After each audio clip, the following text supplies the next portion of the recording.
So a couple days later, Jean is still in the hospital. She's still recovering from this traumatic event. All those wasted years when I loved Jean and she loved me and neither of us had the sense to tell one another. And now if she dies, it'll all be for nothing. The news comes through that Jean's gonna be okay, because at this point they don't know whether she's gonna be okay or not. And the doctor comes in, he says, you know what, she's gonna be just fine. All the X-Men, they start cheering, they're so happy. And Scott runs to a room by himself. And Kurt's like, what's going on? Nightcrawler goes in to check on him and he sees Scott, and Scott's just crying.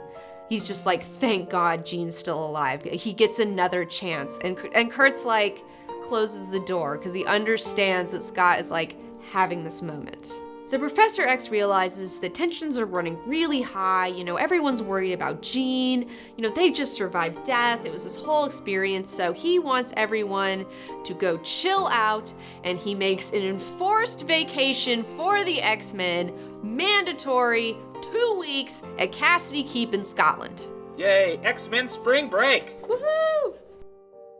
So before we go any further, let's pause to talk about the history of Scott Summers and Jean Grey's long-building romantic relationship. Oh, romance. That's right, Robot.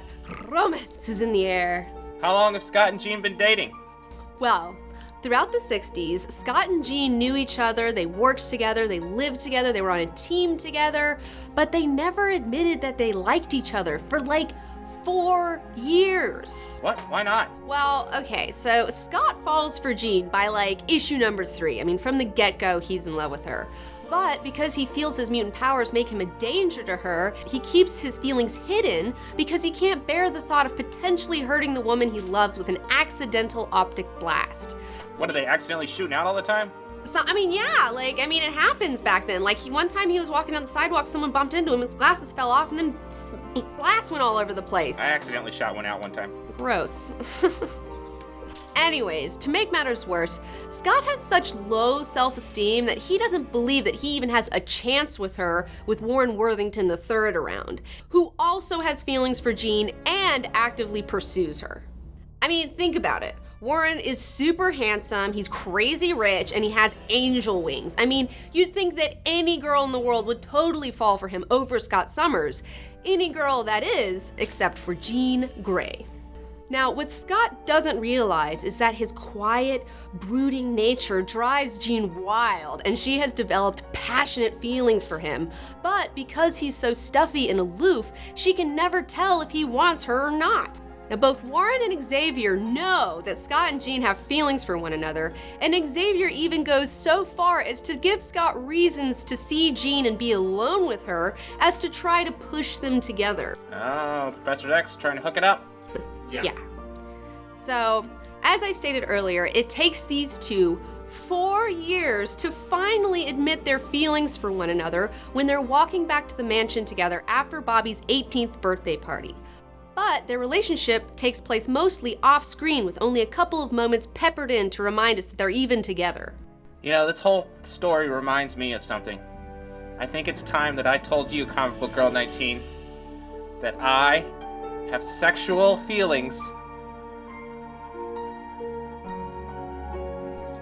for the blender. Okay, the blender. You guys can date all you want.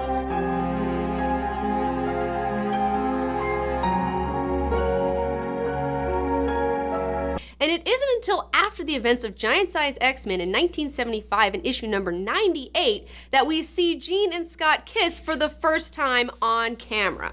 Wow, so it took 10 years.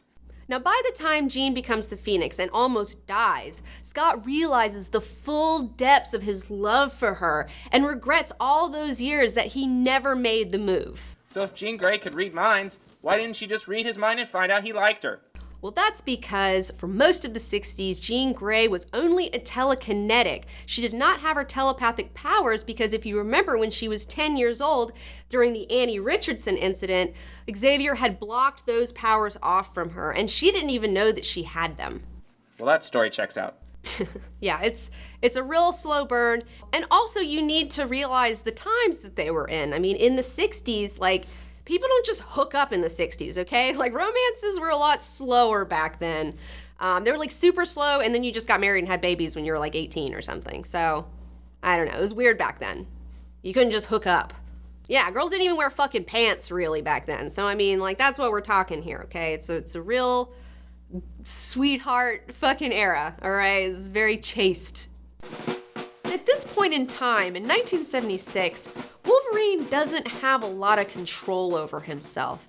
I mean, by now standards, like even though he's dead now, it's like he's finally gotten to a good place with himself, and that's fucking how long it's taken, because back then, he was just almost a fucking animal. He just couldn't control his emotions. He would just pop his claws for any reason and just threaten to kill someone over shit, because he's just a crazy animal. And another thing that a lot of people don't realize about Wolverine, because you've just seen the movies, is the fact that he is like 5'3". I'm not kidding. He's supposed to be 5'3", okay? And he totally has like a short man's complex, you know? And that might explain why he has one of the most elaborate costumes in the X-Men. I mean, he's got this friggin' headdress that comes up like this, and that gives him a few inches of height. Suck on an egg, bud. Another little known fact about Logan is that when he first joins the X-Men, he has a lot of trouble adjusting to this life. Like, he kind of has a bad attitude and a chip on his shoulder, and he's not like super great at like being on a team. Stick it in your ear, bub. And especially like being ordered around by Scott. Like him and Scott from the get-go like have a total like thing going on. But his attraction to Jean Grey is so great that it gives him the incentive to stick around.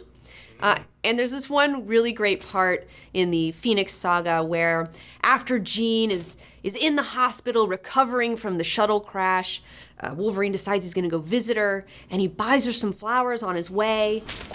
Flowers are $1 a bunch, like the sign says. You buying them for a sick friend? That ain't your business, bub. Here's your buck. I'll take the flowers. Man, you gotta be crazy, you know that? Acting like a school kid, still wet behind the ears, and for some broad. What's Jean Grey to you anyway? Someone I like, and want. And what Wolverine wants, he gets. He never felt like this before, though, all hot and bothered over a frail. He never cared about anybody. I always liked being a loner. What the hey, I'll surprise her with these flowers. Maybe get to talking. What the? But then when he gets to the hospital, he sees all the other X-Men milling around her door, and he ends up just dumping them in the garbage because, like, he didn't even think the other X-Men would be there because he doesn't understand how friends work. Like, that's how much of a loner this guy is.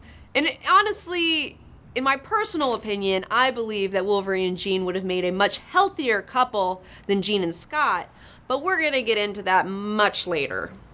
It's a whole other bag of cats.